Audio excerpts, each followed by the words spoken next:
Me and Loki just spent all day reading articles and searching Google Maps for the worst airports.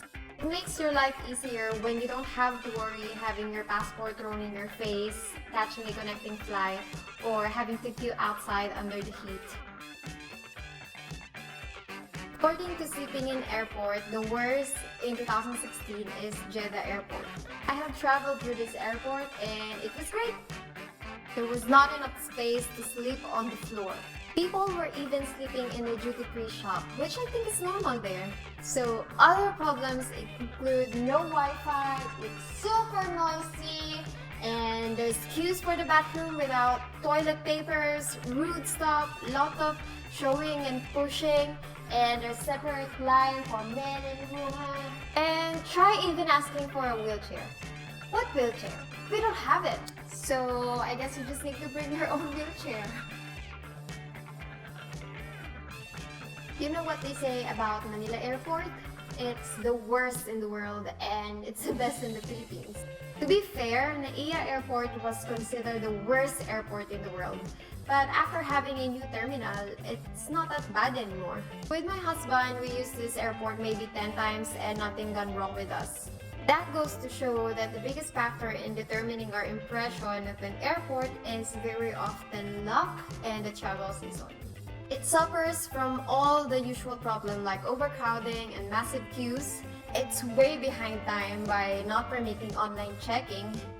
Recently, they added this amazing new service. They say there is a bus every 30 minutes connecting the terminals. Are you saying I no longer need to take a taxi to change terminal?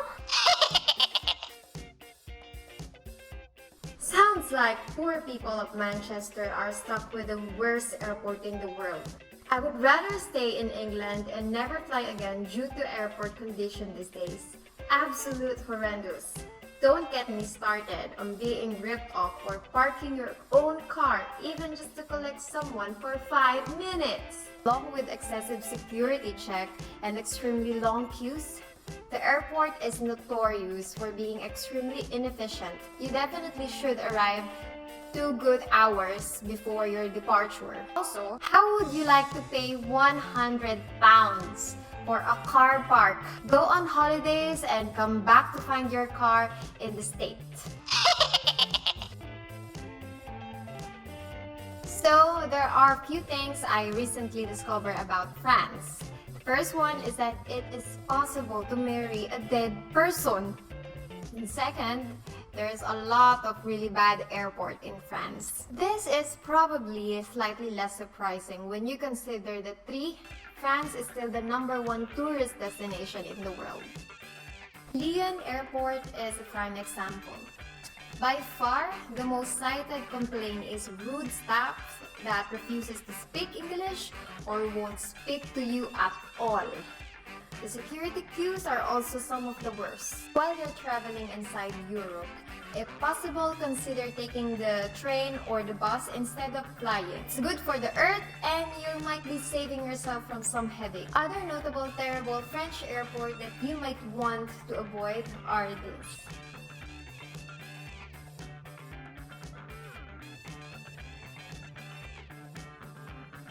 This is one of those airports that just can't manage all the tourists coming through. You may want to come armed with some basic Polish phrases like thank you and please to make sure you don't incur the wrath of any workers here who are known for beating passengers. Well, not really, but as often is the case, tourists coming from soft-spoken countries like Philippines often find the straightforwardness of the Central European countries to be too much. But you may still get beaten up by the cold if you come in winter.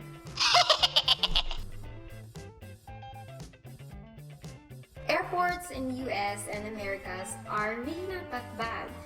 The only ones that stick out are these two I had never had pleasure of visiting. LaGuardia Airport is well-known sore point for America because of Trump, who often likes to point it out and make fun on his speeches.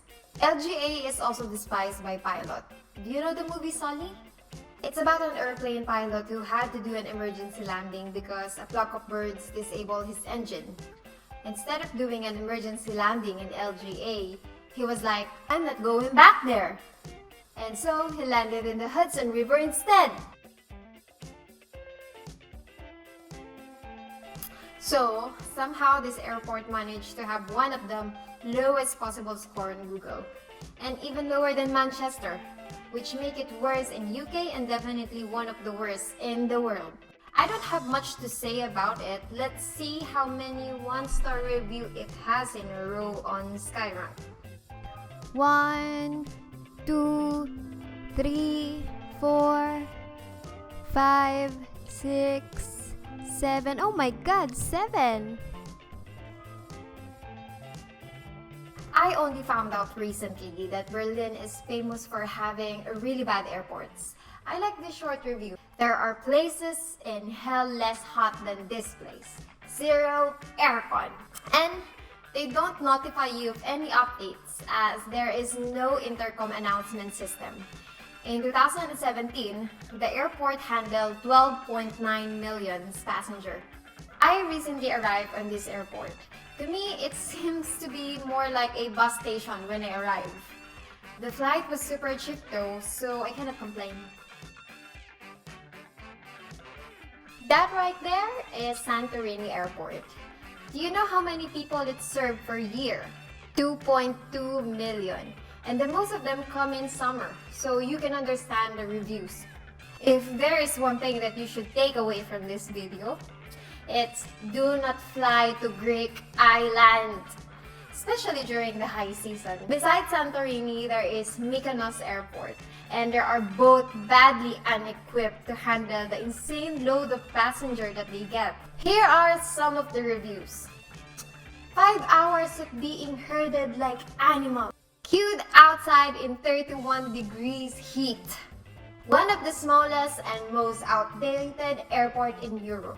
If I'm going to hell when I die, Mykonos Airport reminded me what I can expect. Wow, that's harsh. And here are some of the reviews on the #1 airport on our list. Tons of parking space and the most environmental friendly airport in the world. 0 emissions since opening. Amazingly empty for an international airport. The whole area is not so crowded with tourists, hurrying air travelers or stressed pilots. A really nice, almost realistic model of an airport in scale 1:1. Nice place. Queues are really short. Flights takes ages though. I've been waiting for mine 3 years. My plane has been delayed since 2011. Okay. Yes, it's not a real airport yet. The #1 spot in this list goes to Berlin Brandenburg Airport.